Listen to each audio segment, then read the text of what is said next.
syukur kehadirat Allah Subhanahu wa Ta'ala, kita sudah sampai di penghujung pencarian keadilan bagi Nadiem Anwar Makarim.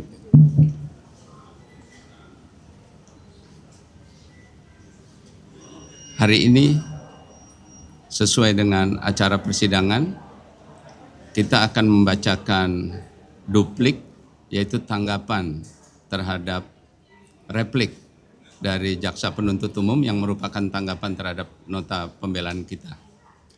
Jadi hari ini kita akan sampaikan betapa prihatinnya proses persidangan yang berjalan, karena banyak sekali fakta-fakta persidangan yang justru mengungkapkan apa yang sebenarnya terjadi dari peristiwa pengadaan Chromebook ini, namun fakta-fakta tersebut justru tidak diungkapkan. Padahal apabila fakta-fakta itu diungkapkan, maka sebenarnya proses persidangan ini tidak perlu terjadi. Biaya, tenaga, energi yang dikeluarkan terbuang percuma. Salah satu hal yang terpenting adalah adanya suatu dokumen yang mengamankan suatu proses pengadaan dari kemungkinan terjadinya kerugian negara. Ini tidak pernah diungkapkan. Proses audit yang didasarkan kepada data-data, informasi yang juga harus diuji kebenarannya, ternyata data-data tersebut tidak juga disampaikan di dalam proses persidangan. Sehingga menjadi pertanyaan yang besar, untuk apa proses ini harus dijalankan, membuang energi, telah membunuh karakter seorang muda yang telah memberikan kontribusi dalam pembangunan ekonomi orang-orang kecil, menyediakan lapangan kerja, jutaan lapangan kerja, yang mana pemerintah saja bersusah payah untuk menciptakan itu, tapi anak muda ini, Nadiem Anwar Makarim, telah berhasil menciptakan lapangan kerja, membuka peluang-peluang pekerjaan yang sebelumnya belum pernah terjadi, memberikan antisipasi, adaptasi terhadap perkembangan teknologi, sehingga perkembangan teknologi yang mendisrupsi kehidupan bukan memberikan dampak negatif bagi negara kita, tetapi justru membuka peluang. Jutaan UMKM sekarang terkoneksi dengan pengguna-penggunanya, berkembang menjadi salah satu pertumbuhan ekonomi, salah satu klaster pertumbuhan ekonomi telah diciptakan oleh seseorang yang bernama Nadiem Anwar Makarim. Namun karena kesesatan berpikir, ketidakpahaman terhadap aspek teknologi, aspek pasar modal, aspek korporasi, telah mengakibatkan tragedi yang sangat besar.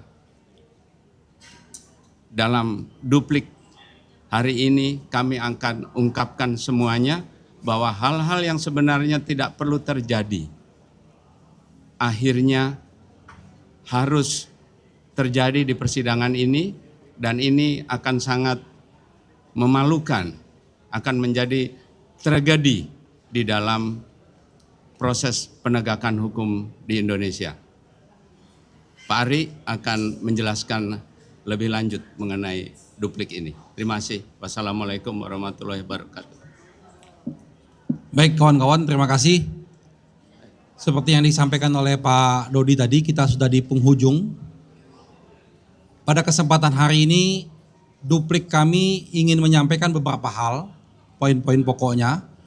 Tentunya dari pledoi kami kemarin, banyak sekali yang tidak ditanggapi dalam repliknya jaksa. Tentunya menurut hukum, kalau pledoi kami tidak ditanggapi poin-poinnya, artinya dianggap setuju oleh jaksa. Itu proses hukum, ketentuan hukumnya. Jadi ini satu yang perlu kita garis bawahi dan ini akan jadi perhatian khusus juga buat hakim kita. Ada banyak sekali poin-poin pledoi kami yang tidak ditanggapi oleh jaksa, artinya mereka menyetujuinya karena mereka tidak menanggapinya. Dan itu akan menjadi perhatian buat majelis hakim dalam putusan.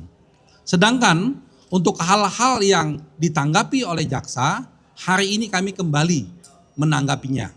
Ya, seperti sebelumnya kami akan menanggapinya dengan poin per poin. Kita tampilkan di slide, nanti kawan-kawan bisa tonton slide-nya, satu poin per poin kita jelaskan. Yang ditanggapi jaksa, jawabannya apa, faktanya apa. Ya, selalu muncul dalam beberapa persidangan, tidak hanya di sidang kita, sidang-sidang yang lain, banyak sekali muncul asumsi-asumsi, narasi-narasi, usulan, ide yang muncul. Tetapi bukan fakta persidangan. Nah, kalau kita tidak seperti itu, kita sampaikan faktanya. Kami bicara seperti ini, menyampaikan informasi seperti itu dengan data, dengan fakta. Siapa yang menyampaikan? Saksi mana yang ngomong seperti itu? Ahli mana yang menyampaikan seperti itu? Atau bukti surat apa yang berbunyi seperti itu? Nah, di Perduplik ini juga kami akan lakukan hal yang sama. Tujuannya adalah untuk mencerdaskan kita semua. Mencerdaskan kawan-kawan jaksa penuntut umum, mencerdaskan semua pihak yang mengikuti perkembangan hukum ini. Ini tujuannya apa? Supaya kita bertumbuh, supaya kita memiliki pemahaman hukum yang lebih komprehensif. Kita sudah capek dengan pengadilan kita yang tidak membuat kita pintar, membuat kita bodoh. Sehingga nanti kalau dalam putusannya nanti tidak sesuai dengan fakta, kita bisa bandingkan. Ini faktanya, putusannya seperti ini. Sehingga akan terlihat itu. Sehingga kalau ada tindak lanjutnya apakah itu akan ke banding atau kasasi atau ke KY atau ke komisi pengawasan, itu akan mudah untuk dilihatnya. Tujuannya adalah itu. Nah, sehingga dalam proses persidangan ini tidak ada yang kami buat-buat, tidak ada yang mengada-ada. Kami lengkapi semua dengan data dan fakta. Kira-kira seperti itu kawan-kawan. Semoga persidangan kita ini akan membuahkan hasil yang baik dan harapan kita, pengadilan kita bisa menjadi tempat benteng terakhir kita untuk mencari keadilan. Terima kasih.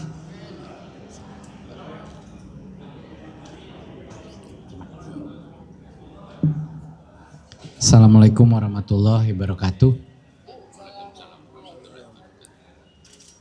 Pertama, saya ingin mengucapkan terima kasih kepada rekan-rekan media yang sudah hadir hari ini. Hari ini adalah sidang pembelaan terakhir dari kasus saya, seperti yang sudah diberitahukan Pak Ari dan Pak Dodi tadi. Hari ini kita akan ada dua bagian. Yang pertama adalah duplik pribadi dari saya dan juga dari duplik penasehat hukum. Bagian saya akan membahas secara kronologis apa yang saya alami dari sebelum menjabat sampai awal jabatan sampai dengan keputusan Chrome OS dan juga yang terjadi setelahnya.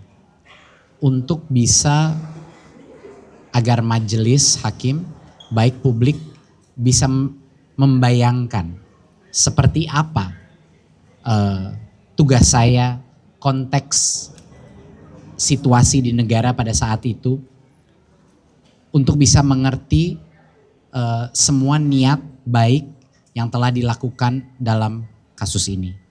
Jadi duplik saya akan menjadi kronologi daripada semua kejadian yang berhubungan dengan kasus ini. Konklusinya sebenarnya sederhana. Seperti yang Pak Ari dan Pak Dodi tadi baru bilang, ini kasus yang sangat unik. Ini kasus di mana ketimpangan bukti dari pembelaan itu jauh lebih besar daripada bukti dari sisi dakwaan dan tuntutan.